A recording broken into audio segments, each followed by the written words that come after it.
That voice you heard was Melissa talking during the intro. Oh my God! Sorry. Because she refuses to wear headphones, so she can't hear the music. Folks, this is Your Mac Life. Thank you guys very much for joining me here on this Wednesday evening. This is show number 1156, November 22nd, 2017. I'm Shawn King. That's Melissa. Hi, everyone. I was going to say. On tonight's show, as always, we'll have our good friend Jim Dalrymple of The Loop at loopinsight.com joining us to talk about the HomePod. Apple has announced they're pushing the release date of the HomePod back or forward or towards sometime early in 2018. It will not make the holiday gift-giving season. Is that an embarrassment for Apple? Is that a bad thing, a good thing? We'll talk about that with Jim Dalrymple, among other things. We're also going to be talking this not regular segment, but something I've been thinking about for a while now. As those of you who listen to the show know, that in 10 days, Melissa and I are getting married. Yay! But that also means that in 10 days, actually almost exactly 10 days from this moment, I will become a step-parent. I don't want to say step-dad because I'm not going to be dad. He's got a perfectly good dad. I'm not going to be dad. I'll be a step-parent, and it's freaking me out, man. Huh. If only because, as the step-parent, you're walking into an already established relationship with its own rules and guidelines and dynamic. And I've got to find some way to insert my personality into this dynamic in a way that doesn't disrupt that dynamic. Mm-hmm. You know what I mean? Mm-hmm. For example, I'm not allowed to smack the kid. That's not fair. I think I Not yet. Woo? Not yet. I mean, at some point I might be able. Yeah. I don't know. No, I'm kidding. Don't email me. Oh, yeah. But the other aspect of this too, that I've talked about this on the show over the years, probably since our friends the Gares, Susan and Greg, had Logan, the official, I guess, tween now of Your Mac Life, and back then it was sort of an academic discussion. It was just sort of, this is like now it's real, guys. Now these issues about technology and security and safety and all that stuff I've been talking about in the past is now real. I've got someone I'm at least partially responsible for who very quickly I feel I need to protect from the dangers of the world. How do you parents deal with this? It's like 24/7 stress. He walks out the door and I'm like, I hope he's safe. Mm-hmm. You know, does he have his helmet for his skateboard? Then he falls off his skateboard. Is he going to hurt himself? Where is he now? He's walking to school. Should we drive him to school? Yeah. I know, right? But then there's the internet. There's technology in general. And Melissa and I have been talking about this just on an ad hoc basis. But now I want to talk about it like on the show as a what I call Parenting 101. And I want you guys to help me out and figure this stuff out. And Melissa being the parent. And because she's not a technology person, she is not a techie in any way, shape, or form. There's all kinds of tech that's out there that she might be able to use or we need to warn her about when it comes to raising a 12-year-old boy. So I think that could be interesting. You and I have already talked about a couple of things. Mm-hmm. One of the things that we've talked about is when would you put a kid in a self-driving car? What age is it appropriate to put a kid in an autonomous vehicle? Is it 12, 16, 9, 4, a year? These are all things that are going to come up in the next 10 years in our lives, in the life of our society and technology. So it's going to be interesting.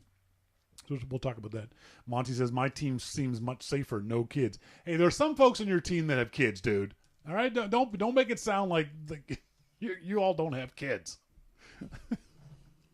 My team. I always like that term. And then on our starting point photography segment, we're going to talk a little bit more about the basics of editing in Lightroom.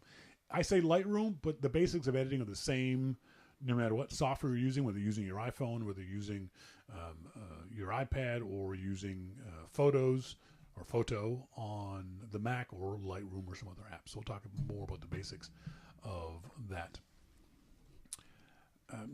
Melissa, it is a joyous adventure and a hellish adventure at the same time. It really is. It can be. And it can be that way in the same moment. Mm-hmm. It can.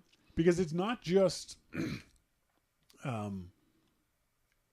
one of the things that you don't really realize until you are involved with children is, and now this sounds stupid when I say it, but I don't mean it this way, is that they're all different. There's no one way of doing this that's the same for every single kid. Oh my gosh, no. One kid needs this kind of support, and the other kid needs something completely different. Mm-hmm. You were saying that Damon, your 20-year-old, was very much a different kid than Rory is. Opposite. So the techniques you use to get Damon into his 20s, maybe you can't use to get Rory into his 20s. Oh, no. And that, to me, is kind of mind-blowing, you know, that you can... And I know it shouldn't be, but it's become real in my brain that, yeah, these are completely different human beings. These are not children. They are completely different human beings. And if I accept the fact that every human being is different, I have to accept that every child is different. Every child is different. And you see it even more in your job because you deal with children on a daily basis. Oh, my God. Yeah. I see it all And the you deal time. with, for lack of a better way to describe them, damaged children. Yes. In various physical and mental ways. Yes. With different disabilities. Yes. And it's heartbreaking hearing you talk about some of these kids. Yeah. You know, how wonderful some of these kids are, but they've got issues that are going to follow them through their entire lives. And how do those parents deal with all this stuff, too? Yeah. Mm-hmm. But it's also wonderful to hear about the technology that helps those people, too. Yes. Sarah, one of the girls that you work with. Oh, yeah. Who is completely non-communicative. No, sorry, non-verbal. Oh, no, she's utterly communicative, though. Yeah. So when you show me the Amazon Echo and things like that, straight away, I think if she could come in, enter, turn on my lights, turn on my music into her system and have it happen, wow. But you say that, the Amazon Echo is completely useless for her because it's a voice-controlled app. But I'm wondering if it would pick up an electronic voice. Why That's not? an interesting question. I hadn't thought about that. Sarah communicates very much like... With an accent. It's called an accent. What? Her device is called an accent. Oh, okay. Sorry. Yeah, it's a bit confusing. Kind of electronic voice of an I accent. just realized that. But she yeah. communicates very much like Stephen Hawking does. Yep. Okay. Yep. Yeah, that's an interesting question. I wonder if the Amazon Echo or other devices, Siri, can pick up on like... Yeah, because when I was watching it, I thought, wow, that would be great. She could just come in, she could turn on her lights, turn on her music, Huh. I hadn't even thought about get her evening set up. Well, what you could do is try Siri with her. See if Siri recognizes her electronic voice. Actually, yeah. Just just invoke Siri on your phone. Yeah, and see if it'll hold it up to her speaker. Okay. And have her ask what time it is or what the temperature is and something like that. Yeah, I'm going to try that. Huh, cool. We're talking about the Amazon Echo because of the HomePod. And this is something else that Melissa was reticent to come on the show because she's like, I'm not a techie, I don't know this stuff. But it helps because I found out today, you know nothing about the Amazon Echo. No. You don't know anything about the Google Home. No. These are devices that you haven't heard about. Mm-mm.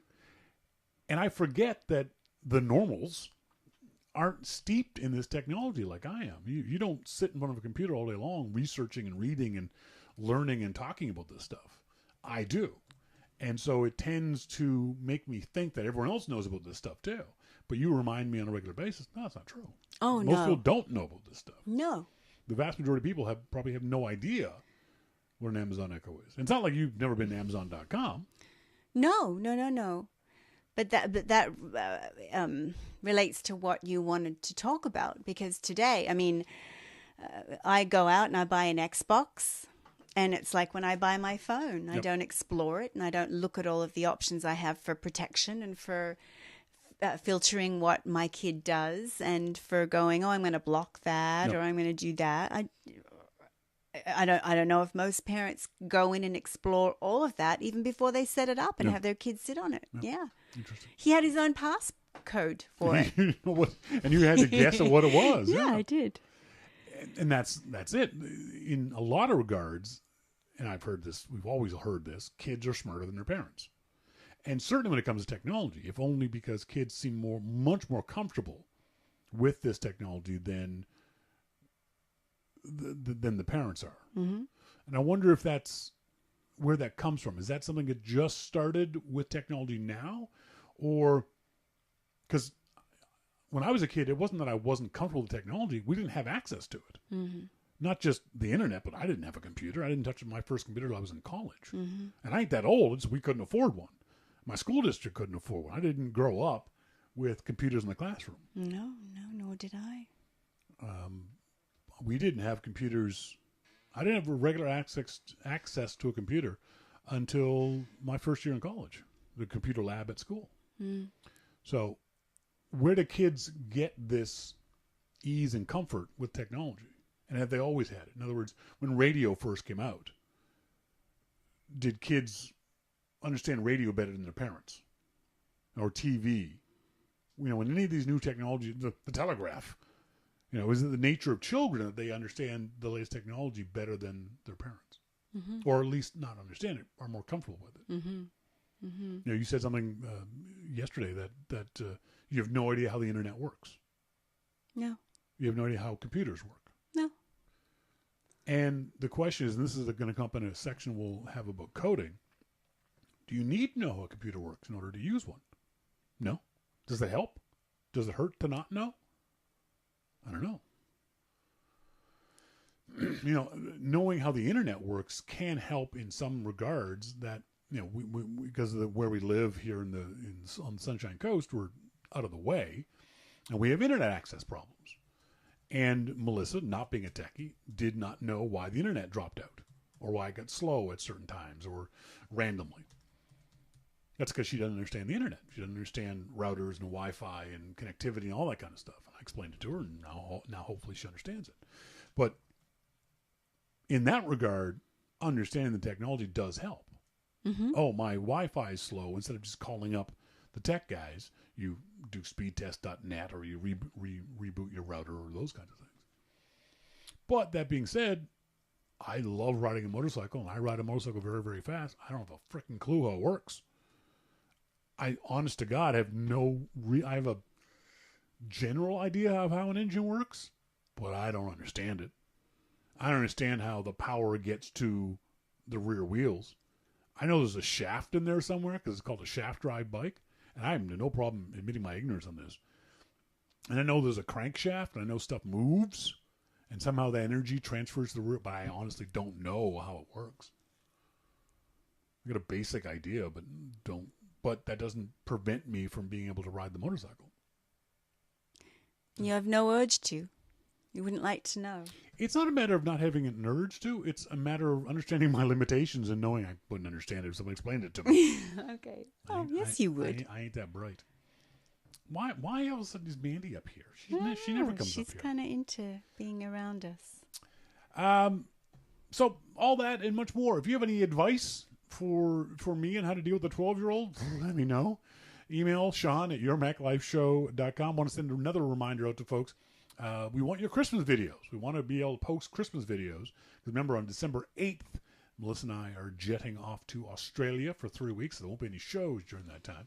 But we do want to post Christmas videos. Just do a little video of yourself saying who you are, where you live, and a Merry Christmas, Happy Hanukkah, Joyous Festivus, whatever it is that you celebrate, to the Your Mac Life audience. Send those videos to me at Shawn at yourmaclifeshow.com.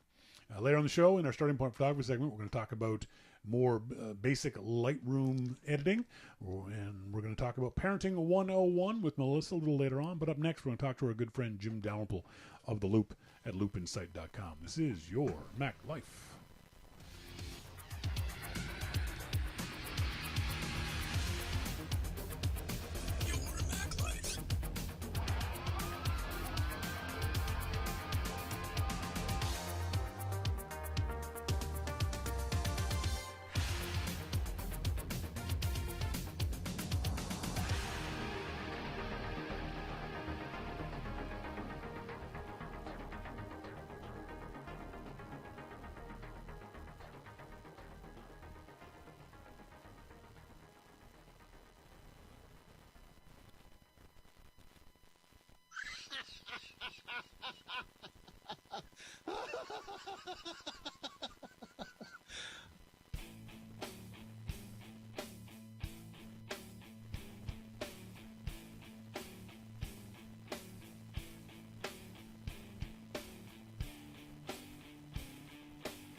Welcome back, folks. This is Your Mac Life. I am your host, Shawn King. Thank you guys very much for joining me here on this Wednesday evening.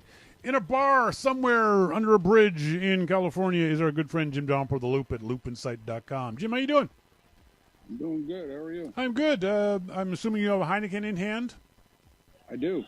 I will. Hey, here's a question I've never thought to ask you. Does Heineken ever come in draft in a tap? Sometimes. I don't think I've ever seen Heineken draft. No, it's out there. Okay, I just for some reason just popped in my head as we were thinking about it. So Apple announced earlier last week, that the HomePod, their supposed smart speaker, was going to be not available this coming Christmas season. There's a couple of schools of thought on this. One is the outrage over Apple's HomePod delay is way over the top. The other is this is a huge embarrassment on Apple's part. Do you fall in either of those camps or somewhere between? I fall in the camp that Apple should release a product when it's done. Agreed. That's it. I mean, if the HomePod isn't done, then don't release it. But isn't there something to be said that Apple shouldn't even announce a product until it's ready? Well, I mean, go to CES. Well, yeah, but that's why Apple doesn't go to CES is because of that. The other issue is Apple's had 5 months. They announced this thing 5 months ago. How can it not be ready? Well, clearly they announced it too soon. So you don't think that all this is embarrassing to Apple that they don't get a in theory, lucrative device ready for this holiday season? Embarrassing? No. Probably it will hurt the bottom line, but embarrassing? No. I mean, lots of companies don't have products ready. I wish they did, because I can't wait to get my hands on one and try it. See, I don't think it's going to hurt the bottom line, if only because it wasn't expected until December anyway, and you've already missed a good chunk of that holiday buying season. You've missed, Black Friday coming up this Friday. It wasn't expected till the end of the year. Yes, which could have been November, which would have significantly helped the bottom line. No, Apple announced December. Okay, well, I don't think that there's anything that was going to hurt the bottom line. Yeah. But it could have helped the bottom line. Yeah. It's just one of those things that makes you I think part of the problem is that it's hard to understand, at least for me personally, where the HomePod fits in. It's not a Amazon Echo Alexa smart speaker. It's not a Google Home smart speaker. It's got designs on that field, but it seems to be really like 2 years away from even getting as close to the Echo or the Home as it is now. So to me, it just seemed like a really expensive standalone speaker. But we don't know what it was going to do. Yeah, true. And that's part of the problem is, what was the HomePod going to do? Was Siri going to be able to do things similar to what some of these other ones were? We don't know. Yep. And that's, that's kind of a problem as well. And maybe that was the holdup. Maybe it was the hardware that was the holdup. Who knows?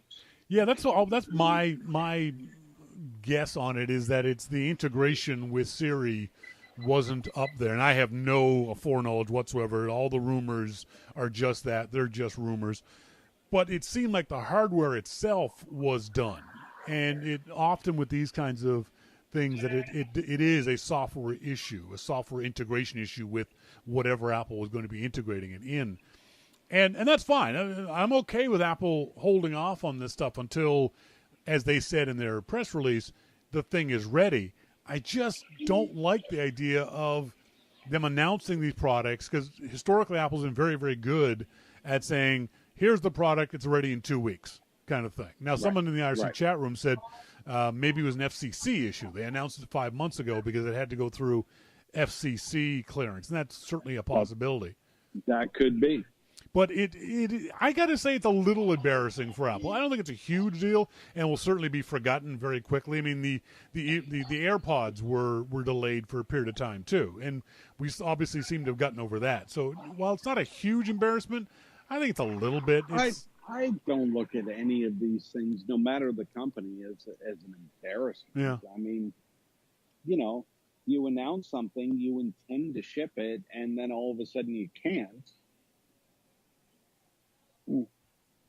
I had to have a drink of beer. That's what I understand. Yeah, I mean, if this had been for any other company, yeah, we wouldn't have thought twice about it. Again, it's because we hold Apple to so much of a higher standard than we would hold Amazon with the Echo or Google with Home or any other company, Sonos. We hold Apple to a much higher standard, and that may or may not be fair, but that's the fact of life. Well, that could be. Let's move on. Foxconn was accused of overworking students to deal with the iPhone X delay. To me, this story was more what you said on The Loop today, that while a lot of the media tried to portray this as Apple overworking these students, Apple was actually the one who stepped up and said, knock it off kind of stuff. Yeah. Yeah. It's another example that you and I have talked about on many occasions of how Apple deals with Apple gets dealt a hand from the media that's frankly unfair quite often, isn't it? It is. I mean, it's people try and portray this as Apple get caught doing something wrong when they didn't. And, the story is clear that Apple reported this and is telling them to stop it. Yep. So it's just, I mean, this is a perfect example of how people come out against Apple when it's not actually their fault. Yep. So that is a big issue, I think, overall. I really do. I think in these days of fake news, and I hate using that term because it's been co-opted, but in these days of inaccurate news, shall we say, that this kind of stuff is really frustrating. It's an easy story to write from a factual point of view. Foxconn hired these students. These students were apparently sent to Foxconn as part of a work school program that a lot of us had been on when we were in college. But obviously this program... Interns, exactly. This program was internship run amok. These kids, at least 6 of them, were worked well beyond what was reasonable. Apple had nothing to do with this. Supposedly it came from the school itself. Yeah, exactly. That they needed to do this in order to do that. Yeah. That is so far removed from where Apple is.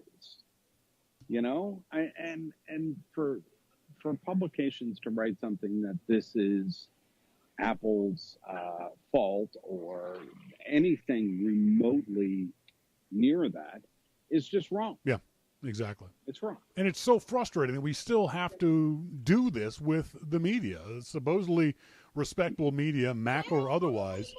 So many of them write these stories from that Apple point of view. This is Apple's fault, when Apple is at least 3 organizations removed from it being their fault. Right. It's just wrong. It's wrong.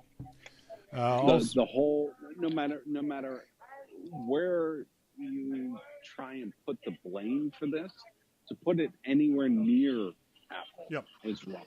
And like I said, and that's where a lot of people are putting it. Yep. And Apple has done more for workers and for the environment and everything else than any other company. So if that's where you're going to put the blame, then clearly you don't understand what's going on. And I have no problem with the media if they had said Apple's iPhone supplier Foxconn, blah, blah, blah, blah, blah.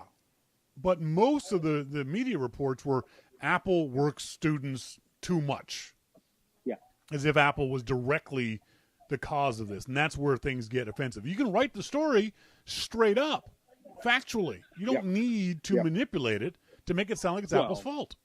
You do if you want those extra pages. Yeah, that's true. It's always about the page views, ain't it?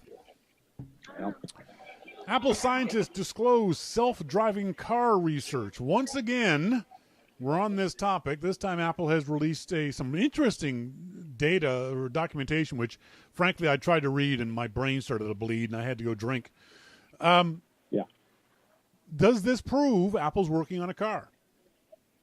Well, it proves that they're working on the technology behind a self-driving vehicle. So, yes and no. I mean, they're working on something that could be put in cars. Are they working on a car? No. No.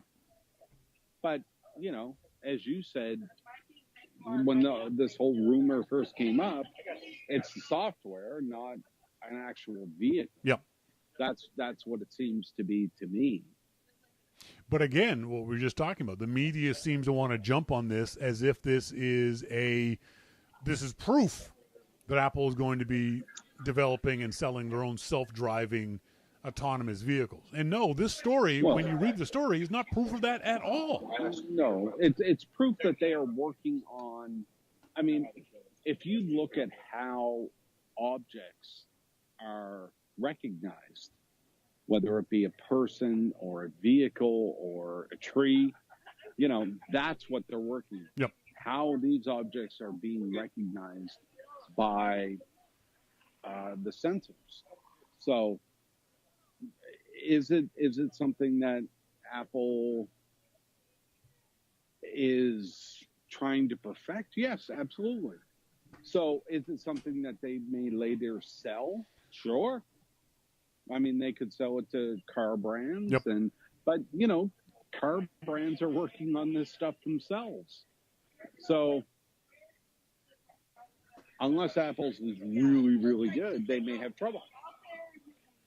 Yeah, I think there's no proof in this report or in this actual documentation that Apple's working on a car. That disproves my long-held theory that Apple's just working on the software to drive the car they will then license out to other people, which to me makes more sense than Apple developing their own autonomous self-driving vehicle. Right. Yeah, absolutely. Let's get into a little bit of a rant here. There were two stories this week that make you just want to bang your head. Google collects Android users' location data even when disabled, and Uber was hacked in 2016 and covered it up. Yes. Which of those two stories is worse? Oh, fuck me. I think they're both equally as bad. You know, when you look at Google and what they've done and the amount of data that they've collected and the things that they do to collect that data, that really pisses me off. Yep. But when you look at Uber, and there is nothing that company won't do. No kidding. There is nothing that company won't do. I don't use Uber. I use Lyft. And I mean, because Uber is just like that is a company that came straight out of hell. Yep. And apparently they're good with it, you know? That to me was a more remarkable story, if only because I'm cynical enough to believe that Google did that and has been doing it and probably will continue to do it. The Uber story to me is worse, if only because of the cover-up of this, that they paid the hackers, which just encourages more hackers and more people to hack you. But yeah, it's like you said, Uber, whenever Uber has a chance to do a wrong thing, they seem to do it. Whenever they're given the opportunity between doing good and doing bad, they always seem to choose bad. It's a remarkable company for the amount it screws up on a regular basis. Well, always. Always. I mean, that is the way that Uber is. And I don't see any way that Uber is going to change.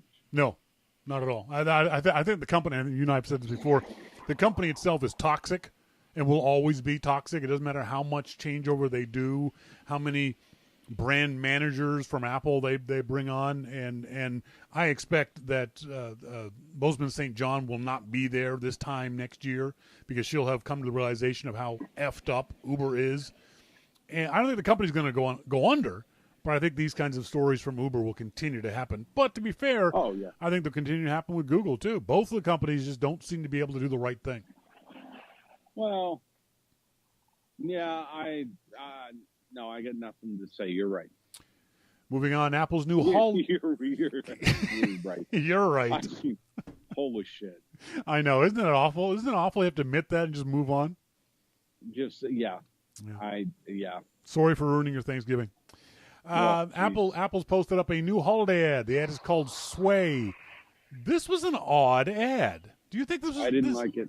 Yeah, I wasn't crazy about it, that's for sure. What didn't you like about it? Well, some of Apple's ads in the past around the holidays have, it's been kind of moving. Like, the Frankenstein ad, yep. And all of those ads, they've been kind of moving. They make you think that, okay, let's do something for somebody. Yep. This one, yeah. Well, so no, didn't do anything for me. Well, the first thing I watched it with high hopes. Yeah.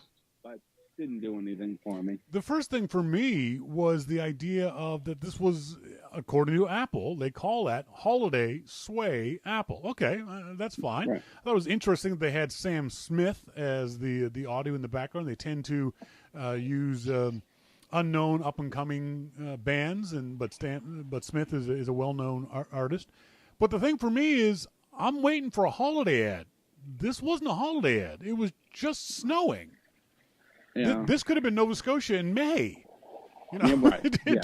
And there was no holiday feel to this. There was no, and it was also, I think the other problem I had with this particular ad was, unlike previous holiday ads, the one that I remember the most is one with the surly teenager who turned out to be making a video for the whole family, which I think is probably one of their best holiday ads.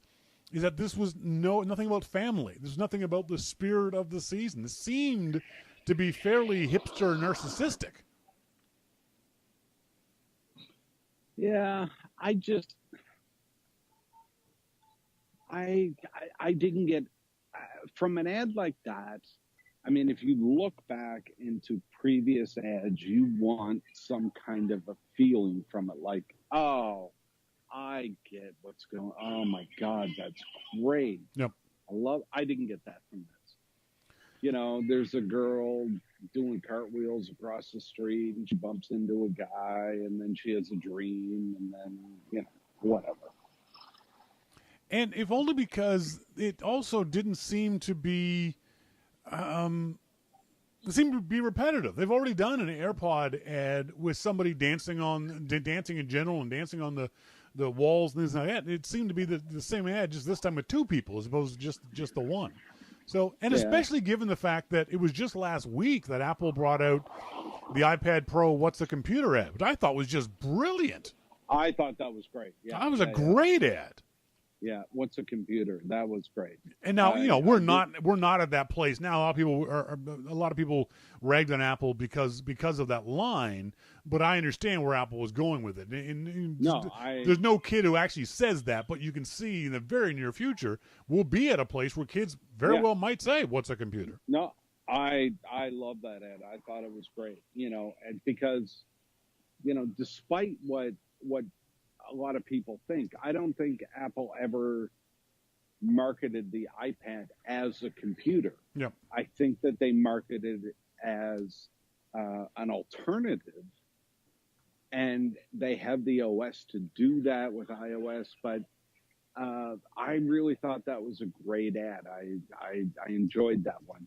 It was kind of a surprise at the end. What's a computer? But yeah, this holiday one didn't leave me with any kind of great feeling of Oh, wow. Yeah, you And want that's kind of what I expect. exactly. That's what I expect from a holiday ad. And I think I don't know if I'd feel differently, but I think Apple, by calling it a holiday ad, gave me expectations that weren't met with the ad. Now, if they hadn't called it a holiday ad, would I feel the same way? Yeah, I think so. I don't think it was a very good ad, regardless of whether it was a holiday ad or not. But if it was supposed to be a holiday ad, it's even worse than if they hadn't called it that. A holiday ad for me leaves me with a feeling. Yep. And I didn't have any of that. Okay, let's see what you get as a feeling out of this headline from the outline. Apple only wants to put its stores where white people live.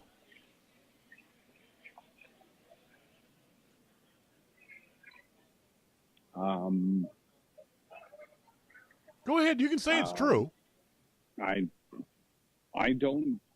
wouldn't even know where to begin with that. I don't know that that's true. Of course it's true.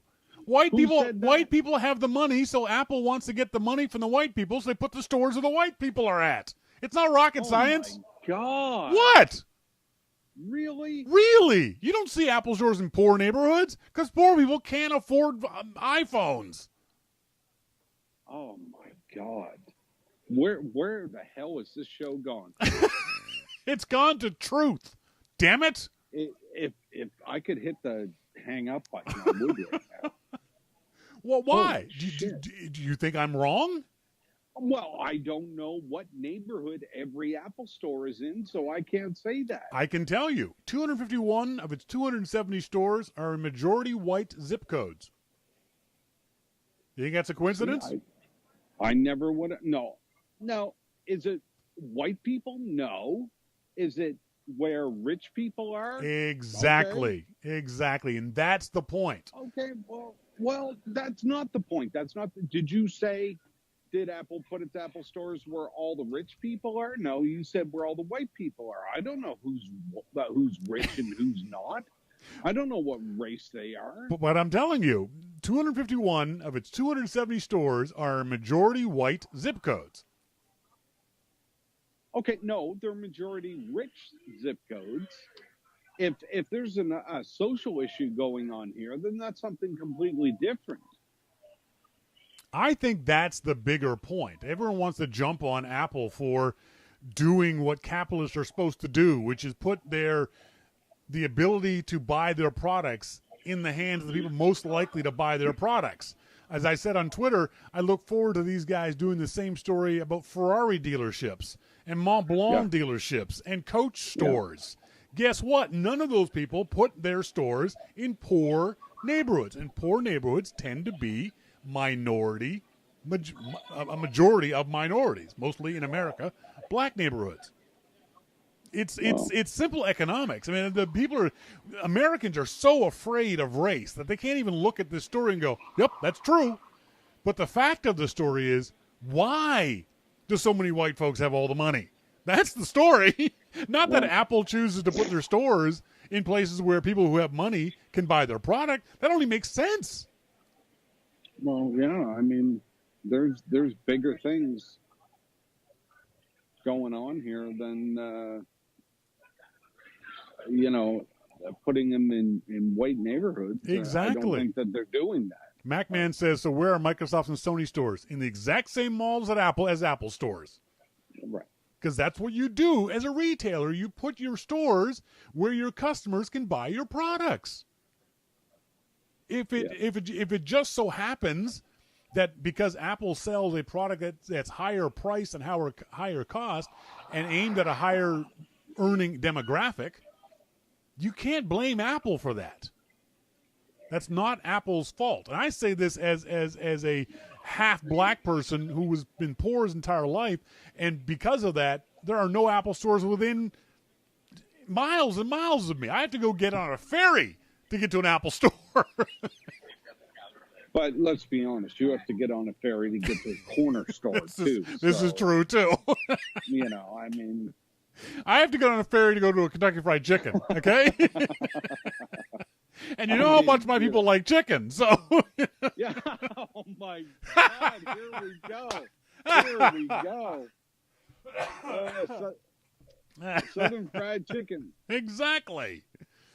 But I mean, the story was about how there are no Apple stores in the black neighborhoods of New York City. Well, it's not because they're black neighborhoods. It's because they're poor neighborhoods. Black is just a function of being poor. Oh, wait a minute. That's not right. But those neighborhoods, even if they were, I can guarantee you, if you did the same survey in poor white Alabama neighborhoods, ain't no Apple store there either. Yeah, exactly. They're not putting it in white neighborhoods. They're putting it in rich neighborhoods. Yeah. And, and you and I have talked for many, many years on this show that you can make these numbers do anything you want. Yep. If you want to make it about race, you can make it about race. If you want to make it about poor versus rich, you can do that. I mean, you can make these numbers say whatever you want. So it is interesting, though, to see how many people are jumping on this because of they want to make it a black versus white thing instead of making it a rich versus poor thing. Well, it's got nothing to do with black versus white. That was the problem with. That's the problem with the headline. The headline should not have said that. They should have said Apple puts their stores in rich neighborhoods because that's what they do. And I have no problem with Apple doing that. Apple puts their stores in neighborhoods where people can afford to buy their product. Exactly, where people can get their product. It's like I've always said to people, if you're driving down the street and there's a check cashing place, you're not in a rich neighborhood. Well, because rich folks don't need check cashing places, There's that. Folks, we've been talking to Jim Dalrymple from The Loop at loopinsight.com. He's in a bar somewhere in Northern California. I thank him very much for joining us. Thanks, Jim. Thanks, Shawn. I see you, buddy. Bye. I know I'm going to get a lot of flack for that, but I'm not wrong. That's the thing. If I was wrong, y'all could tell me I was wrong. I ain't.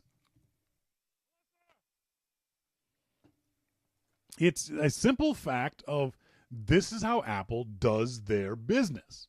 They have an expensive product, and they need to maximize their retail output. And so it only makes sense that they would put their expensive product in neighborhoods where the people can afford the product.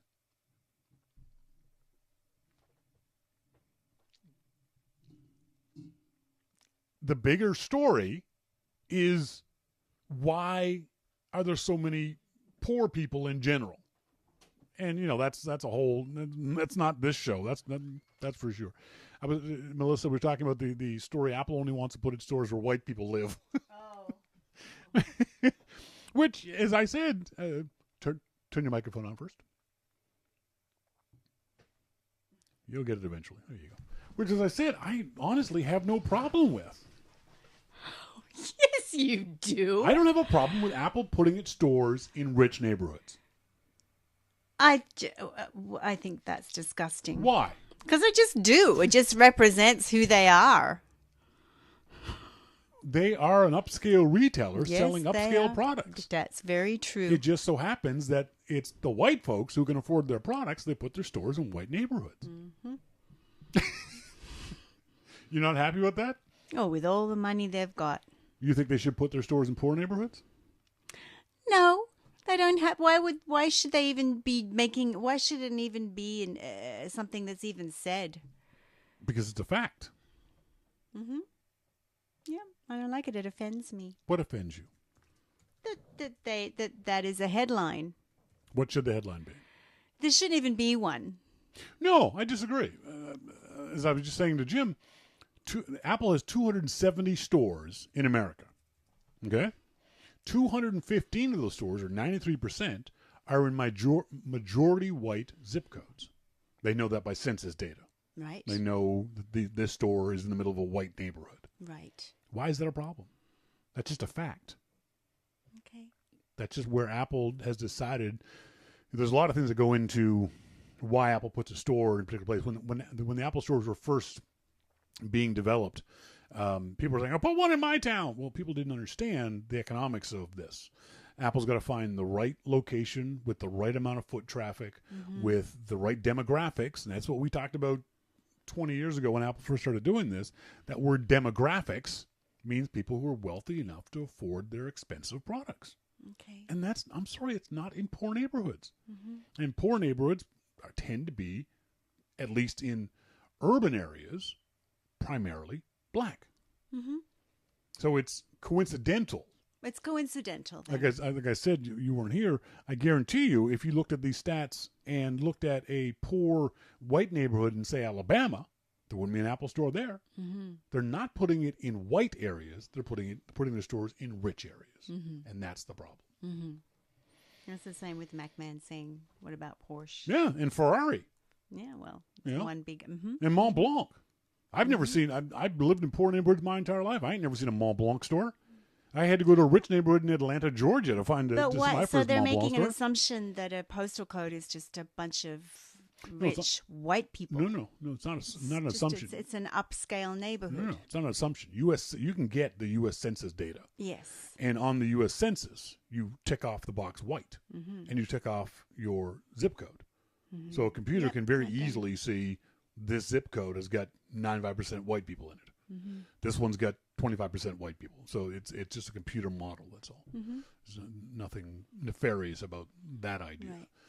Because that's how you fill out your census forms. So I'm sorry. Who wrote that? Who wrote that about There's a Apple? website called The Outline. But yeah, I have no problem with it.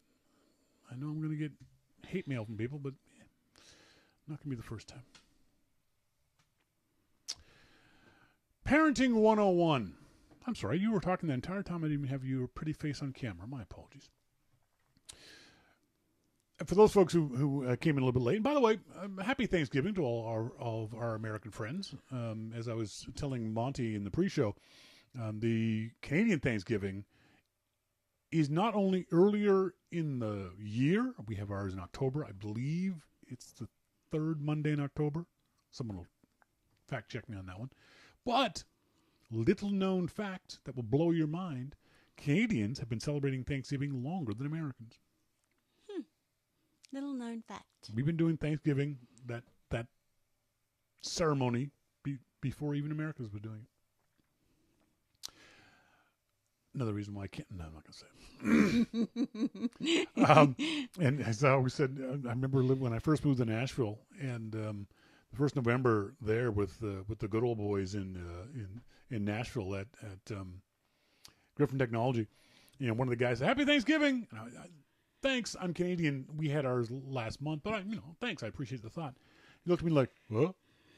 Well, Canadians, we have our Thanksgiving in October. Why is that? And that's when I decided to get evil. And I looked this guy right in the eye and said, "Oh, I'm sorry.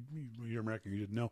All Canadian holidays are a month ahead of the American because we don't want to celebrate at the same time you guys do." What? Yeah, Thanksgiving is in October. Christmas is in November. New Year's is in December. Valentine's Day is in January. Easter is in February. And he was like, "Really? Yeah. That's just incredible that you all do that." Yeah, and all of our whole. I was like, "Are you really this stupid?"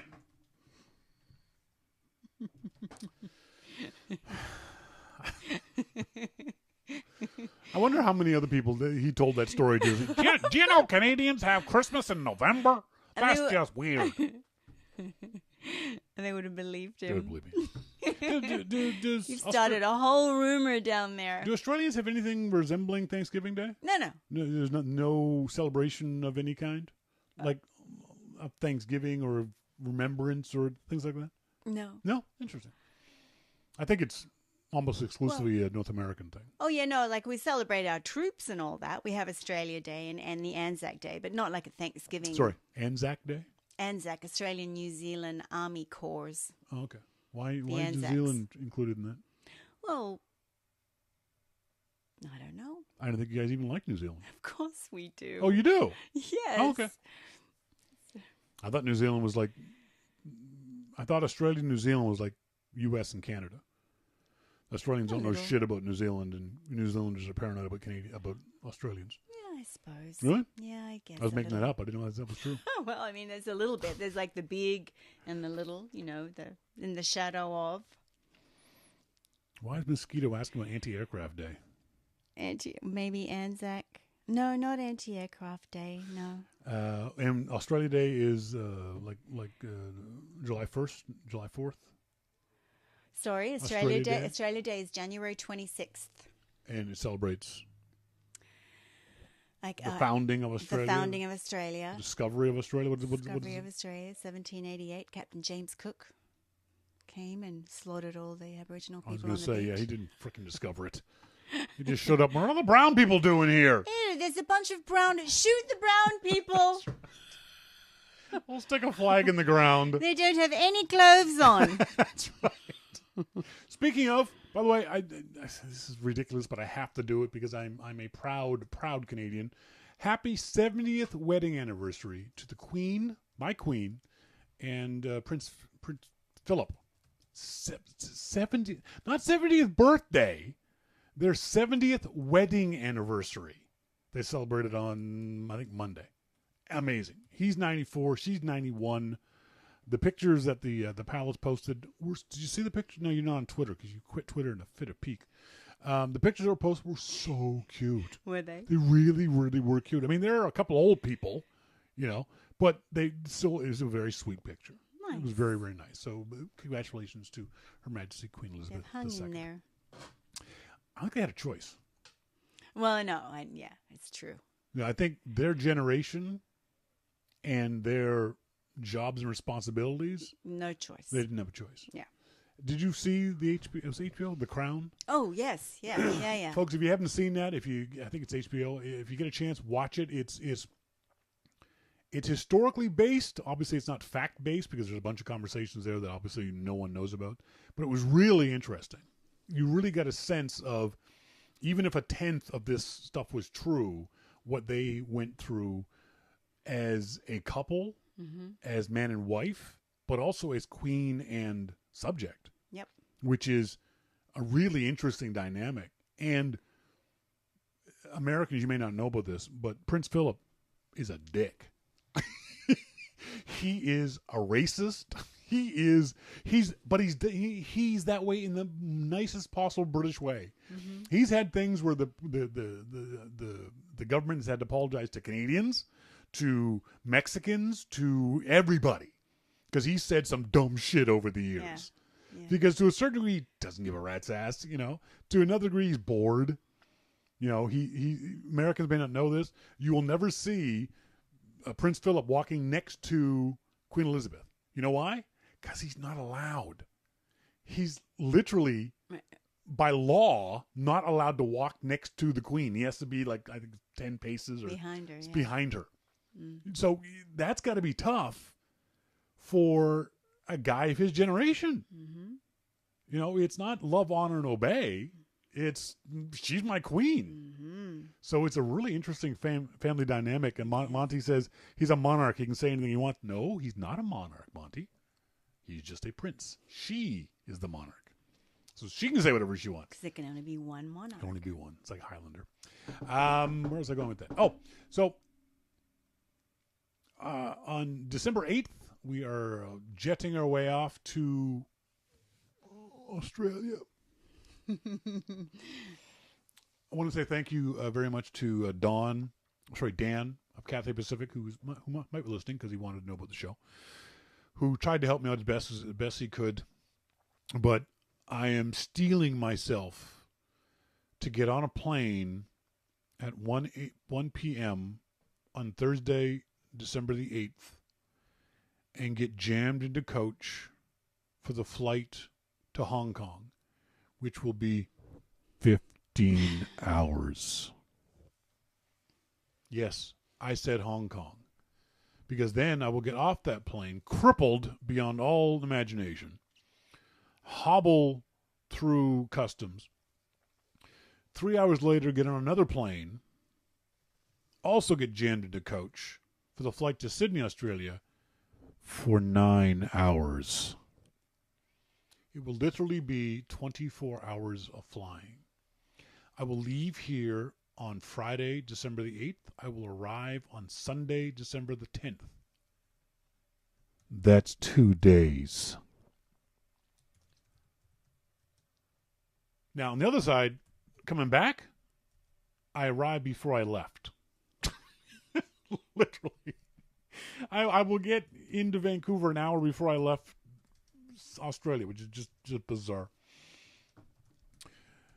But 6 days before then, we will stand 40 feet from the spot where I'm sitting right now, and Melissa and I will be joined in holy matrimony.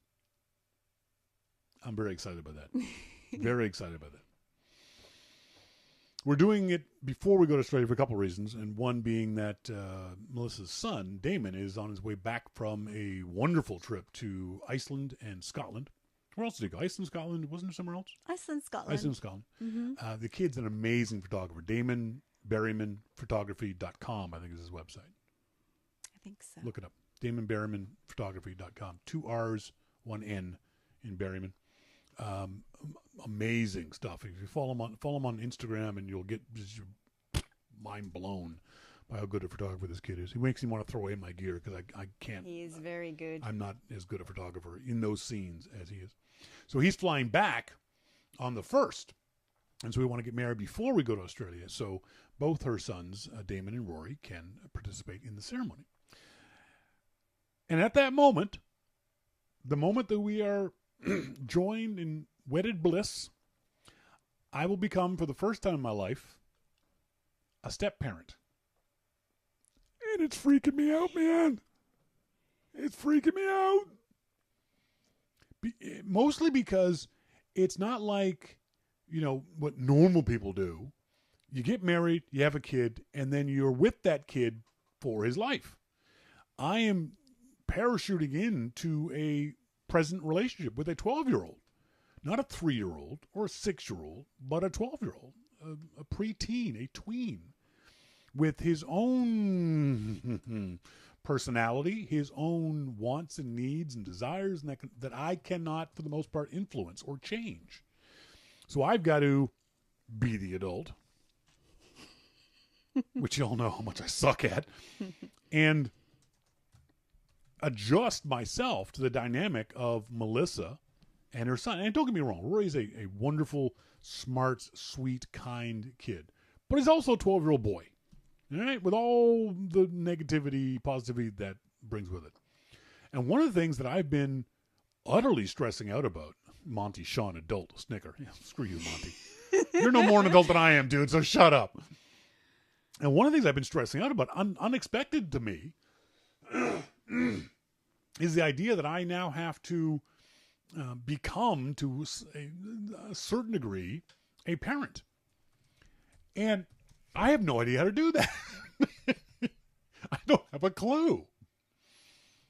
But I know that I can't do it the way my mom, my only model for a parent is my mom and my 3 fathers. Which are not good models. So now I'm thinking about this all the time. I'm thinking about, when he goes to school, does he have his helmet for his skateboard? Is he looking out for cars? Luckily, we live in a fairly small, quiet community, so you don't worry too much about him getting grabbed off the street, things like that. Or what's he looking at on the internet? What's he playing on the Xbox? And it's just like, oh my God. So one of the things that we're going to start doing now on a semi-regular basis is what I'm going to call Parenting 101, which is I want you guys to help me and maybe even Melissa figure out what it's like to be a parent in the 21st century. Because it's completely different in almost every way from when you and I were growing up. Mm-hmm. One of the issues, and it's not a bad thing, but one of the issues I initially thought, well, this is going to be easy. Because I like sports, and that's how men bond. We bond over sports.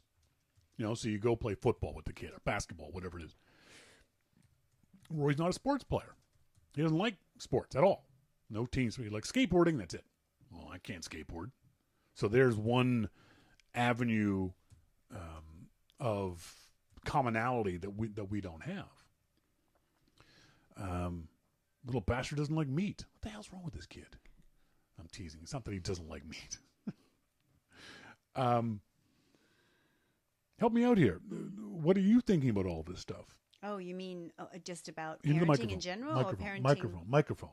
Parenting in general, or parenting? Parenting with technology. With technology. You haven't given it much thought, have you? Oh well, no. I think about it. I've thought about it all the time. The dilemma is that you get them the technology, and then all you're thinking about, for me as a parent, was how much they're using it or what are they watching. But I didn't. I lost control completely. So I can freely admit that I lost control. Pretty recently, because he is a tween, I feel like I lost control over what he was playing, how much time he was playing it, until I started to really look at him and go, whoa, this is really affecting him. He looks weird. He's moody. He's in adrenaline. He's kind of twitchy. No, and then I realized he was doing inappropriate things. But isn't twitchy just the nature of being a tween? I mean, you're a tween boy, and you're going through hormones, and there's girls, and there's all this stuff. Don't you think this would have happened even without technology? No. Really? No, he just turned 12, yeah. And he's a sweet little boy, and he became moody, which I know is a part of being a tween. No. He was playing an inappropriate game for hours and hours and hours. So I can already see the change in him since he's decreased it. What's going on? Sometimes our audience is really mean. Who's mean? Monty. Talking about me. Being mean. Talking about me. He licks spoons in public, for crying out loud. Talking about me. Well. So so the point being, how the hell can this guy be a parent? Well, and no titty bars. Someone said no. Well, yeah, titty bars. that's we're not going to do anything illegal. Come on now. But one of the things I want to talk about, and I want the audience who's been there ahead of us to help us figure out, is how can technology, because you can't get away from technology, unless you move into the woods, and the woods are right there. So it wouldn't be a long commute for us. Unless you moved into the woods and cut off all electricity, technology is going to be part of our and his life even more so than ours. He's completely comfortable with technology. But it's also going to be managed, too, because technology, I've always said, technology can be good and bad. Yes. The internet is good and bad. YouTube is good and bad. Xbox is good and bad. Yeah. It's how the person relates to it and how the parental figures manage it. Yes. But the thing is, and this is something you didn't know, and I'm sure a lot of other parents don't know about the tools that companies, for better or worse, have given you already to help manage. You didn't know that you could turn off settings on the Xbox so he couldn't even play adult games. No. He just asked me. He said, Mom, why have you changed the password? And I just said, because you don't have control over this. We're going to take control over this. It's not for you. You're too young. Yeah. So, and it's hard, and he's mad. Oh, he was playing Call of Duty. Yeah, playing Call of Duty at such amount of time, like hours and hours a day. And it's not a game for 12-year-olds. No. It's an adult. I think it's a rated M for mature, which I think is 18 years old. 18 plus. And that's just not good. No. I mean, there's a reason these games are rated the way they are. And as adults, we may think those ratings are spurious or stupid. But when you see what happens when a 12-year-old plays that game, I don't want to say this and get her mad at me, but when he plays it a lot, I think he was addicted. Oh, he was. He certainly showed signs of addiction. Oh, yeah. Well, he showed signs when he had to stop. Yeah. And then he was jonesing. He was like, he wasn't coping and would very yell well. and not want you to turn the game off and just, he snapped. Yeah, he was acting really strangely. Yep. See, and that's where my mother's parenting would have been so much better. Yep. Just smack him. Well, I flicked him. Flicking not the him. same. No. If Rory does this thing, and I'm sure every kid does it, but Melissa will say, okay, she'll set a timer. Timer will go off, and Melissa will say, okay, Rory, turn the game off, and he'll go, hang on. He'll go, hang on. I don't know why that drives me nuts. That just telling me to hang on. No, I'm the adult. You're the kid. Turn the damn game off.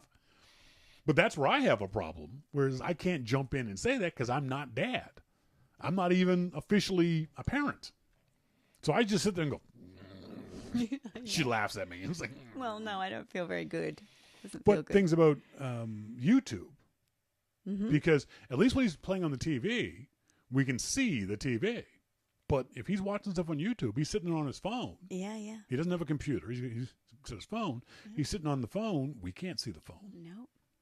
No, it's frightening.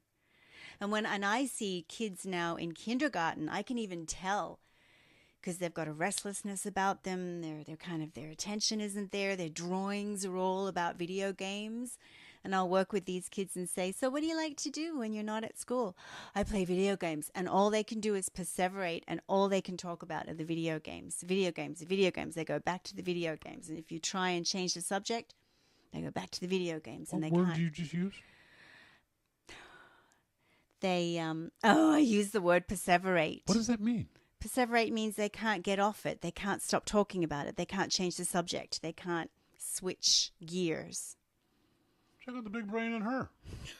Oh, my God. It's not what? I've never heard that word before. You have so. I have never heard that word before. Perseverate. Perseverate. Yes. It's very rare Fixate. Thank you, Monty. Monty's saying it in a way that you can understand. What a kiss ass that guy is. He's just been on a Caribbean cruise. He's feeling good. Fixate. And one of the problems, and you and I have talked about this, one of the problems I have is I can't use, we talk about modeling our parents. I can't use the techniques that my mom did, which is send us outside. When we were kids, we had, back home in Nova Scotia, we had 3 TV stations. And if there wasn't anything else to watch, you were screwed. You knew what day your favorite shows were on. And my mom didn't want us sitting in front of the TV. So she, especially in the summertime, she'd just kick us out. And literally, we were those kids that your mom would say, come home when the street lights come on. And we go up and we'd play. I'd play basketball for 10 hours a day. Baseball, football, whatever it was. Yeah. So I had sports as an outlet. Mm-hmm. And it was easy for me to make friends. We moved around a lot because my dad was in the armed forces. So we moved a lot. And for me, it was simple to make new friends in a new school because you just tried out for the basketball team. Mm-hmm. And boom, you had 12 new friends. You tried out for the football team or baseball, whatever it was. Boom, you had new friends. Mm-hmm. Now, my poor sister, Shauna, was the exact opposite. She wasn't into sports. So she didn't make a single friend. All these schools, we were in, I think it was in 10 years of school, we went to 7 different schools. Yeah. So like almost every year we were in a different school. And it wasn't any fun, but it wasn't as bad for me because I could instantly make friends where she couldn't.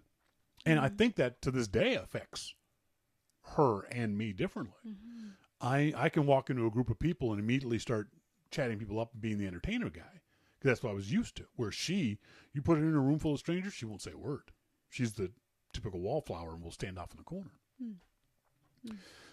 And so Rory doesn't play sports, so I can't A, bond with him over that stuff, but B, we can't get him off the Well, if it's TV. nice outside, we go outside. No, but what I'm saying is if it's nice outside, you still have to force him to get off the TV.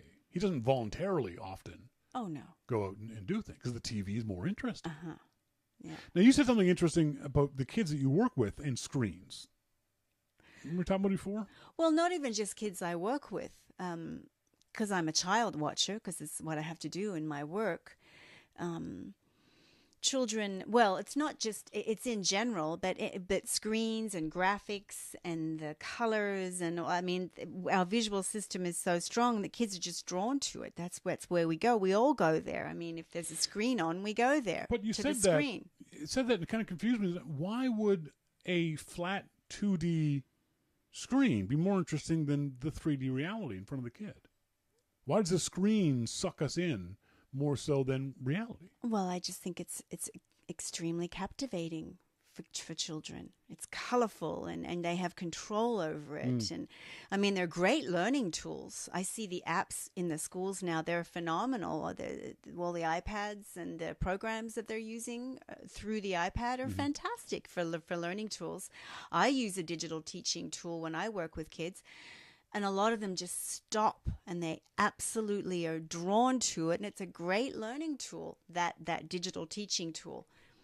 So, and our visual system is our strongest system. Yeah. So I guess that's what we go to that. And that's one of our great learning tools is using visuals with kids. So I'm sure that it's because of Thanksgiving, but our friends Susan and Greg Gare with their own tween, Logan, I'm looking forward to them chiming in on this stuff. But if you guys have any thoughts or opinions about this stuff, if you've gone through this with your own kids or grandkids, even let us know. Let us know what you guys, what kind of coping mechanisms you use. One of the things that you told me was that you and your ex used a blocking software to prevent the kids from going on to certain websites. But as we know now, most blocking software is fairly useless because you can set up a porn site so fast that blocking software can't keep up with it anymore. So it's kind of pointless. It is. And one of the things I had always said was that if I had kids, that the kid wouldn't have a computer or TV in his bedroom. No, never. The computer would be in the family room where everyone could see what you're doing on the computer. Because there's a point where it's no longer a matter that I don't trust you. It's a matter of I don't want to put the temptation in front of you that allows you to do things that I won't trust. Mm-hmm. Because that's torture to a kid. I know. You know, it's like, here's a giant pile of fudge. I'm going to put it in front of you. Don't touch it. And now I'm leaving the house for 3 hours. Mm-hmm. That's cruel. Yeah. So I don't think you can just tell the kid, don't do this. Because if for no other reason than I was a 12-year-old boy, and I remember when my mother said that, and I was like, yeah, I'll try to find some way to do it. Oh, yeah. So what I'm looking for, maybe not Melissa, but certainly what I'm looking for is your ideas for managing technology, whether that be YouTube or the iPad or the Mac or his phone, those kinds of things. I know parental restrictions and stuff like that, but I want to hear what your guys' ideas about this stuff too, because this is simultaneously fascinating and terrifying to me. Someone said on Twitter, oh crap! Let me get probably the best line I heard from someone was because yesterday John Welch and Dave Hamilton and I were talking about this, and one of the things I said was something along the lines of, Ron Klutz, Captain Ron Klutz, the official pilot of Your Mac Life. Did you know we had an official pilot of the show? Ron Klutz, our official pilot. He said, yep, adulting is hard, but the benefits of doing it right are tremendous. Right? Yeah. Except, I wrote, problem is you have no idea if you're doing it right until it's way too late. That's the problem. You kind of have a feeling along the way, I think. Really? Do you? I think so. Do you? I mean, honestly, do you actually, because in my mind, I'm thinking parents are running around like with their chicken with their heads cut off because they have no clue what they're doing is the right thing to do. How do you tell? How do you know what you're doing is the right thing to do? You know, I don't think your mother or a lot of our listeners' mothers or my mother analyzed it that much. We've become we're micro-analyzed. Yep. Go to the How to Be a Parent section in a bookstore. It's like, yep. It's ridiculous. We've made it way too complicated. MacMan in the Aussie chat room says, I don't know what to say. Back in my day, my persuasion to behave was the threat of a good old-fashioned whooping. Yeah. And again, that's the same with me. Yeah. Now, Melissa's not going to let me do that. She's made that clear. If I want to beat a child, I have to have my own. I have to go get one of my own.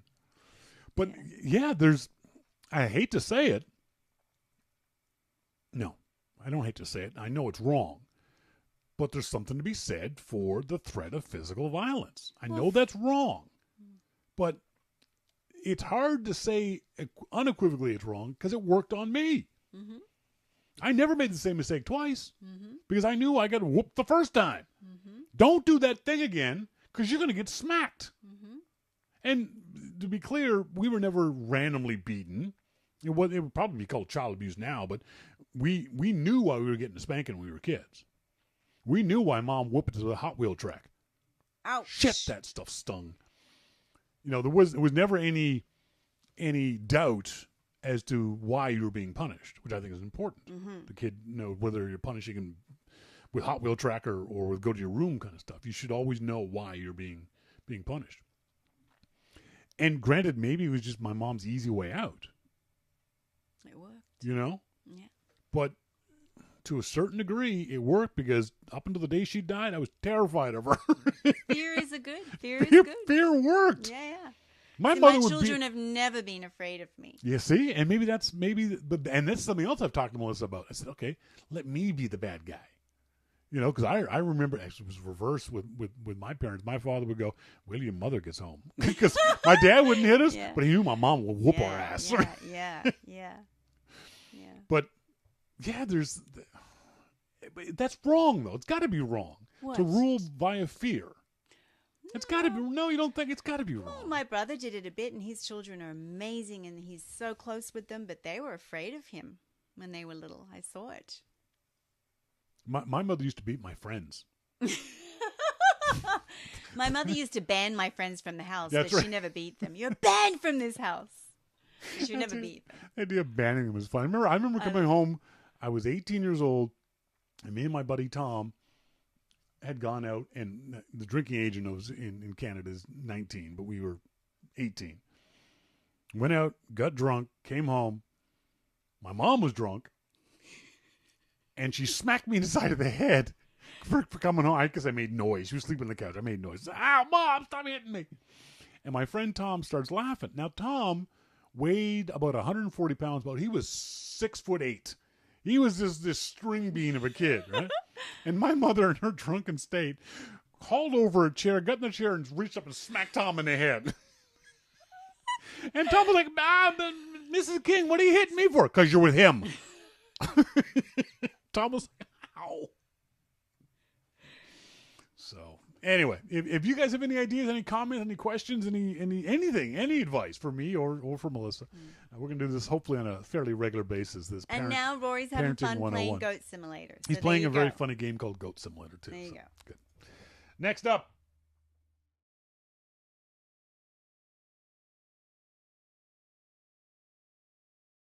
About the basics of editing your photos, and how important editing is, and how I believe personally, editing is half the work and half the fun of a good image. There are very, very few. I would say in the thousands and thousands of photos I've taken over the last 15 years, maybe a half dozen of them were perfect out of the camera that I didn't have to do anything to. They were just beautiful images all by themselves. Your images need to be edited. They will not be as good as they could be without some sort of editing. So keep that in mind. You've got to edit your photos for them to be as good as they can be. If you're talking about snapshots, you're just going to take a picture of the kids and post it to Facebook, that's different. We're talking about creating memorable images here. Those images must be edited. And editing can be as hard or as difficult as you want it to be. I wanted to make it, as hard or as easy as you want it to be. I want to make it as easy as possible. So the way that I've done it is set up this sort of workflow. And I talked 2 weeks ago in the show of the beginnings of that workflow, where I shot about 250 images and I got them down to 32. I'm looking at 32 images that I think are worthy of at least the next level of editing. And I went from 250 to 32 in less than half an hour, probably 15, 20 minutes. And I was just sitting there in my editing program going, delete, delete, delete, delete. If it's not a good photo immediately, I delete it. Don't waste time on it. If you're a beginner and you're not getting paid for this, do not think, ooh, I might save that one and work on it. No. Don't think that. If it's a bad photo, it's a bad photo. Throw it away. Don't star it. Delete it immediately. MacMan says, I was trying at Luminar on some of my Grand Canyon pics, and damn was I impressed. Yeah, I'm going to we're going to talk a Luminar in the new year. So here I have the Lightroom folder with the images that I shot when Melissa and Rory went off to the beach. We're calling it the beach, aren't we? The shore. And one of the things I did, and it was very interesting. You guys don't even realize this. So, Rory and Melissa were using the Olympus M1, great little camera. And I went off to shoot with my big Nikon D600. And the first thing that happened was Rory and Melissa went down to the shoreline, started taking pictures. Did you notice what I did first? You stopped and looked at the waves coming in. The first thing I did was look for the shot. I didn't start immediately snapping pictures. I wandered around looking for a shot, and a shot I had in my head. And this is an example of one of those images. I envisioned this image before I even actually took the image. So I knew what I was going to shoot. So, taking the picture, I knew it was going to be, at least initially, a well-composed shot, if only because, I don't know if you'll see this, I shot that with those birds in mind. There's two birds up here in the corner. And I wanted to capture this wave action here. So I know this is a shot that I'm going to like.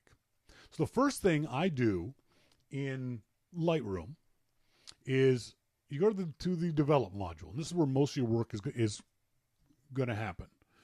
I forgot to do this. There we go. Up here in the upper right-hand corner, there's this thing called the develop module. For me, the first thing I do is I go down to the camera profile, lens correction profile. And you can do this automatically in every photo that you import into Lightroom. You can tell Lightroom, hey, I'm using the same camera, do these adjustments. So first thing I do is I click on remove chromatic aberration. And now look at this next thing. When I click on this enable profile corrections, watch what happens to the photo when I do that. It very subtly kind of zoomed in. You notice that?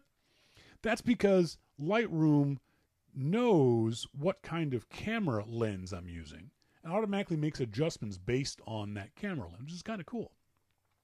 Next thing I do is, because for some unknown reason, my eyes are on crooked.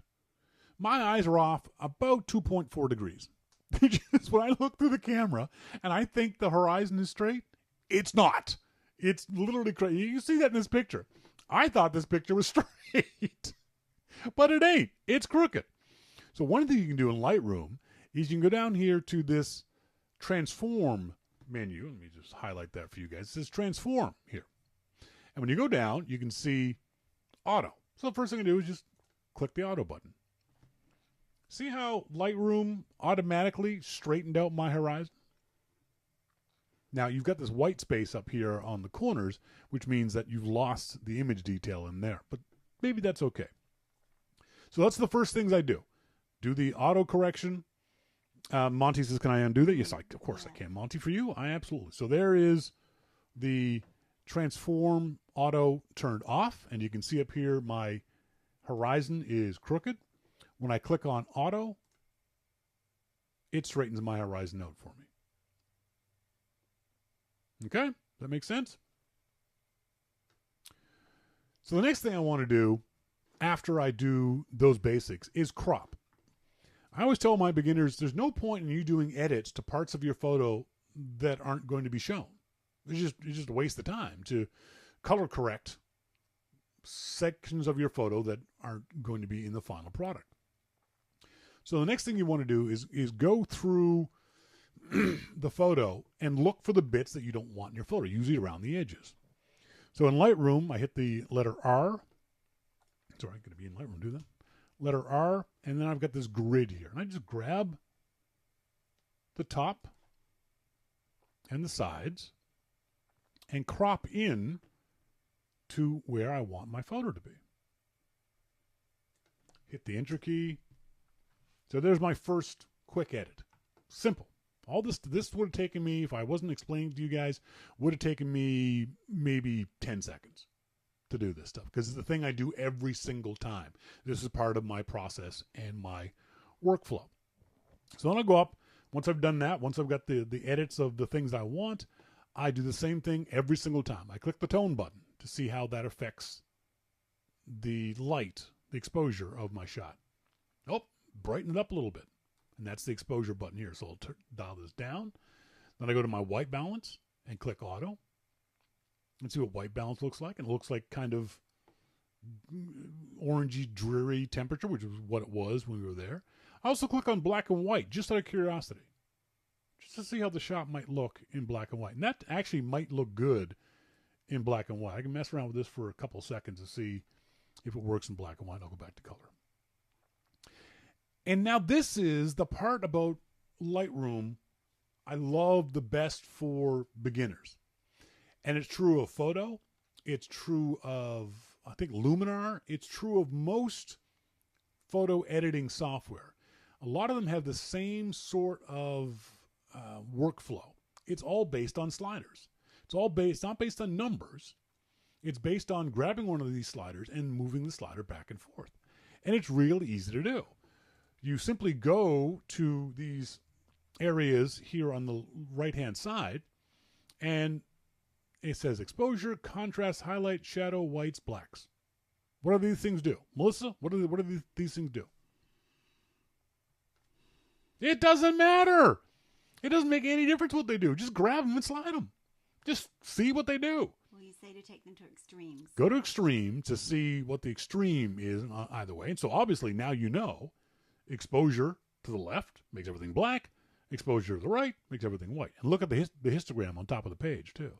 You see how, remember we talked a couple weeks ago about the histogram, and you didn't want everything mashed over to one side or the other. You wanted it somewhere in the middle. So now I'm looking at my image, and I'm sliding this around trying to get a sense of where I want that to be. So let's go right there. Next up is contrast. A lot of contrast, a little bit of contrast. Well, you know what? I want this to be kind of a moody shot, so I'm going to give it a lot of contrast. Highlights? What do highlights do? Who cares? Just grab the slider. Move the slider back and forth to see what it does. Shadows? Same thing. Shadows is kind of self-explanatory. If you look at the rock and the stump in the foreground when I move the shadows back and forth. See the detail you're getting in the log and in the rock that wasn't there before? This is why I say it's always best, if you can, to underexpose your shot rather than overexpose. Because if these areas in this shot had been white, moving that slider wouldn't have done anything for you. You would not have recovered the detail in that shot if it was too bright. But you can recover detail if it's a little too dark. Monty says the rock is almost black, looks kind of cool. That's the other great thing about this stuff. You decide. It's your photo. If you want the rock to be black rock, make it a black rock. Play around with the exposure. Play around with the shadows. Make it a black rock. So then I go to the whites area, and you see if I go too far one way with the whites, it blows it out. If I go the other way, it gets a little too dark. So I'm going to go a little bit into that area. And the black section, same thing. Again, I want it kind of dark and moody, so I'll go all the way to the black. Here we have presence, clarity, vibrant, saturation. What do they do? It doesn't matter. Just grab them and start sliding them around. Clarity gives this really neat, grungy look on one end and this soft, dreamy look on the other. So I want it to be grungy, so I'm gonna get it a little grungy. Still mess around with my exposure and those kinds of things. Vibrance and saturation. I can make it look like it's a pea rock, or I can completely desaturate it or take out all the color in it. So I'm going to find some place in the middle. I'm actually going to go back up here to temperature. I want the temperature to be a little more blue. There we go. And then go back to saturation, which is just how bright the colors are. There you go. That's all you need to do, is all this stuff all the way down the line every single one of these commands, just slide them around.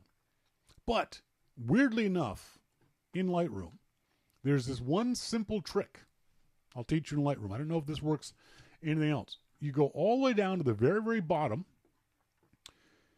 into this camera calibration, and you click, it says, see what the very last one is? It says saturation. Again, I will highlight this for you. So the very blue primary hue saturation. Watch what happens to the photo when I grab the saturation and move it drastically to the right. The photo actually gets a little better. Let me just do that. See that? For some reason, I'll do this again on the full screen. Here's without the blue saturation. Here's with the blue saturation. So now I've got a shot I like. I use this shot as an example, but here is the shot I actually posted up on Instagram. It wasn't the shot. Hang on, let me find the shot. There we go. So here's the shot I actually used on Instagram because of the sky and because of the waves and because of my position in front of the rock. This came out to be the shot I really, really wanted. I love the water. Notice I've also got a foreground, a middle ground, and a background. Now, those three things that we always are looking for in 3D shots. And I'll show you, here is the original of that shot. Let's go to settings, swap before and after. So there's the before shot. And here's the after shot, after the edits. Huge difference. So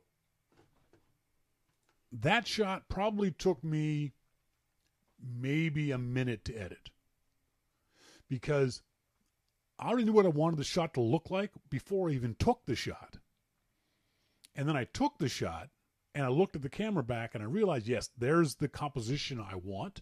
I didn't worry much about color. I didn't worry much about exposure. I wanted to make sure it was properly exposed, but didn't worry about it if it was too dark. Because I knew what I wanted the shot to look like once I got it into the camera. Monty says, nice, I wouldn't have thought you could pull that much blue out of the sky. And that's, Monty, going to be a lot about, if we look at the, what I did was the temperature up here. Let me go to full screen again for you guys. So here's my temperatures is slightly to the left of center line. Exposure, controls, highlights, shadows, whites, blacks. But I did a lot of clarity and a lot of vibrance on this. So maybe that helps figure out what that is. So this doesn't work in all the shots. I can't transpose. Oh, sorry. The other thing you can do, now that you've got this one great shot, you can copy the settings in Lightroom. And so these are all the settings, white balance, treatment, noise reduction, whatever, all of it. Click copy. And then you can go to other images and paste those same settings. So I paste the settings. That rock looks quite a bit like the previous image. So if you take a bunch of shots that are from the same area with generally the same amount of lighting, once you get, why is it so dark? It's weirdly dark. Once you, it's awful. I ain't using that shot. Once you get the settings right for one shot, you can then just transpose those settings over and over and over again to all the other images.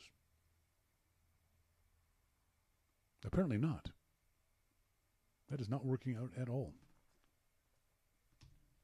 So next up is a picture I took of the lovely Melissa. Where did it go? That's a good shot. I had one really. Was this one? So here's an example of a portrait shot, and I posed Melissa on this shot, and I told her where to stand. Again, I had a mental image in my head of what I wanted this image to look like. And so the first thing, again, you go into the profile, and I correct the profile of the image, and watch again when I enable the profile correction. Just zooms in just a little bit. You see, just a little bit of zoom, a little bit more color in the shot. And then I go down to the blue primary, and it's subtle. I don't know if you guys can see it on the screen. Melissa, can you see it? Yes. There's just a little bit more of a rosy hue. Brighter. So I do those two things. Next up is crop out what I don't want. I don't need this much sky. My subject isn't the sky. My subject is the pretty girl in the middle. I don't need this much stuff over here, but I do want to keep enough space because you're looking in that direction. I'm not going to crop all the way to your nose, but I'm going to crop enough that it gets a sense of movement. But I also want to crop out that little bit of gunk there. So I cropped it there. And then your jacket, the bottom part of your jacket isn't particularly interesting. But the furry bits are. But do you see the problem I have now? The rule of threes. What's dead center? My head is dead center. Exactly. Your face is dead center. That's not what I want in the image. So now I got to find a way to do a crop where your face isn't dead center. So maybe I will do that. But now I'm stuck with that ugly bit there. Then you do the same thing as before. You go through these steps: auto white balance, auto tone. That's a little too much on the auto tone, and then you just start playing with the exposure. Now, one of the things I did with this shot was I wanted to be a little dreamier because you're so dreamy. But I also took a lot of the color out of it because I wanted it to be a little more of a moody, introspective, dark, wet kind of feel to it. I think, let me see, I think I got that in the, where's the show all pictures? You did it when you edited it, when you posted the edit. Yeah, I posted it. Where is my shoot? Collections. Not smart collections. G. Oh, here we go. So there's a shot I ended up with, and I love this one. Here's the before of this edit.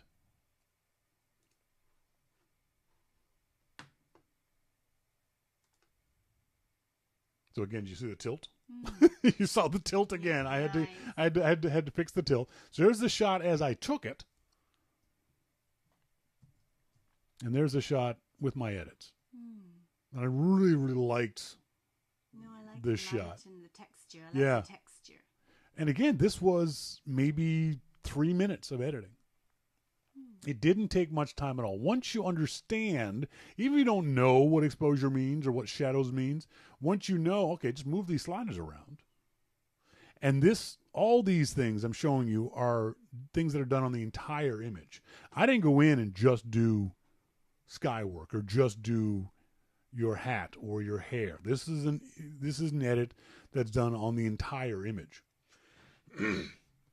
You can get very specific. If I wanted to go in there and make her hat yellow, I could go in and make it a yellow hat, or even darker gray sky. We had a couple patches of blue all over the place. I kind of like that. Or if I wanted to change the logs, things like that. I'm doing edits on the entire image. You can get very, very specific if you'd like. Monty says making a monochrome shot except for the bright red knit cap would be kind of cool. Exactly. That's one of the things I'm going to do. I've got a bunch of shots similar to this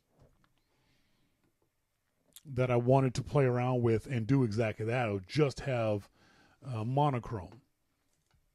This is a shot I did of Melissa, and for me, this shot was your eyes. I think your eyes came out just fantastic in this. Oh, is that my natural eyes? No, you edited them. Maybe a little bit. Yes. Maybe just teensy weensy little bit. But oh shoot. But for where this shot's going to go, it's going to go on Flickr or Twitter. It's going to be on a smaller size. I wanted your eyes to pop a little bit more than normal. And that was, again, an easy thing to do. It was simply, Lightroom actually has a thing in here called Iris Enhance, where I can actually go in and click on that and then like zoom in on your eyeball. That's very cool. And make your eyeball better.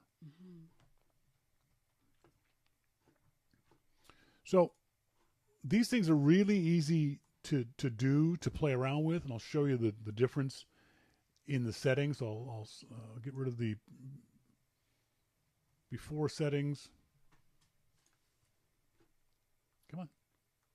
Settings. Swap. Hello. Did they swap? I think it just did, didn't it? Did it change? I don't think it changed. I'm confused. Oh, But one of the things I did that is so. Come on. Why is that one blurry? Trying to find an example of an edit that you don't even notice.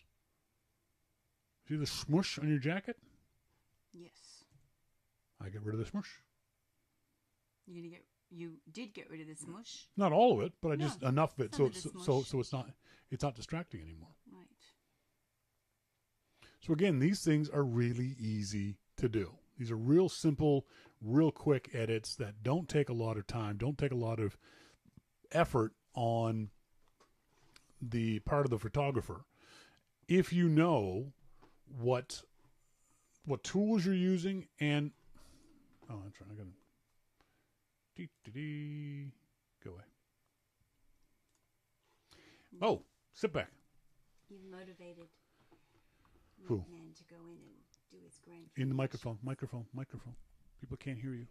No, I'm just saying that MacMan wants to go in and do his Grand Canyon, edit his Grand Canyon shots now. That would be nice to see.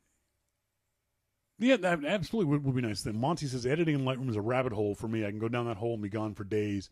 Yeah, it's definitely you've got to practice it. You've got to, like I said, it's a shallower rabbit hole if you go into your photos and delete a buttload of them right off the bat. Like I said, I went from 250 photos to 32. You got to be brutal with your photos. Delete. Because then if you can get that 200 photos down to 10, that's not that deep a rabbit hole. And if those 10 photos are 10 photos that are so good out of the camera that all you need to do is tweak them.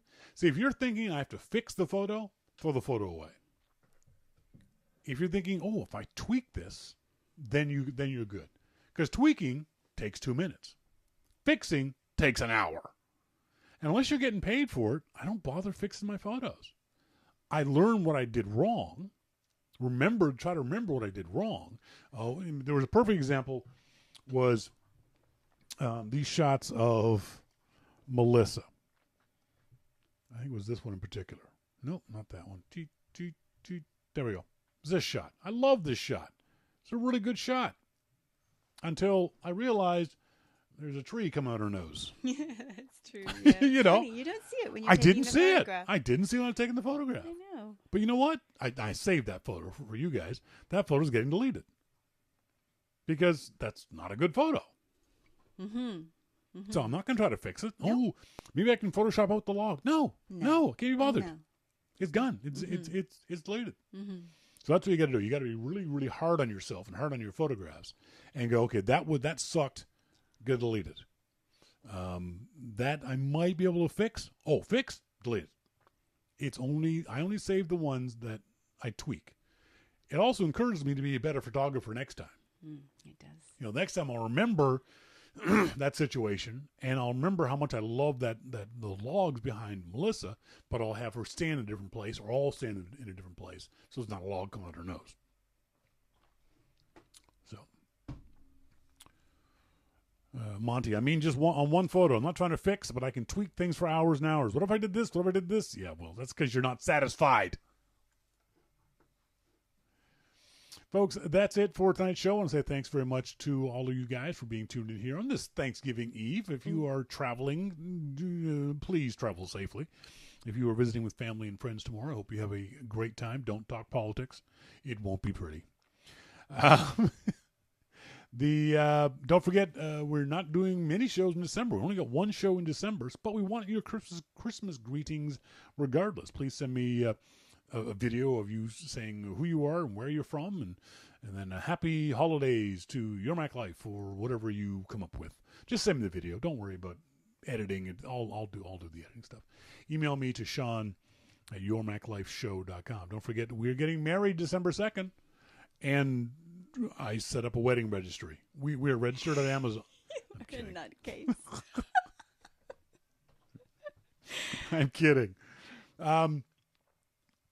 There was something else about, oh yeah, so we will not be doing shows after December 8th, so please get your videos in before December 8th, because after December 8th, I'll be in Australia, and I don't want to edit your videos when I'm lying on a beach in Australia, so December 8th is the deadline. I want to say thanks, as always, to our good friend Jim Dalrymple of The Loop at loopinsight.com for joining us. Thank you guys very much for joining me here on this Wednesday evening, and so far, she seems to be working out, so thanks very much to... Good night, all. Happy Thanksgiving. As always, I've been Shawn King, and you've been listening to Your Mac Life. See ya! I didn't push the button right. Damn it! Hang on. See, there's this button right there I gotta push. And I'll do it this time. I've been Shawn King, you've been listening to Your Mac Life. See ya! Are you laughing at me? You are laughing out loud at me. During the show outro, she's laughing at me. She continues to mock me.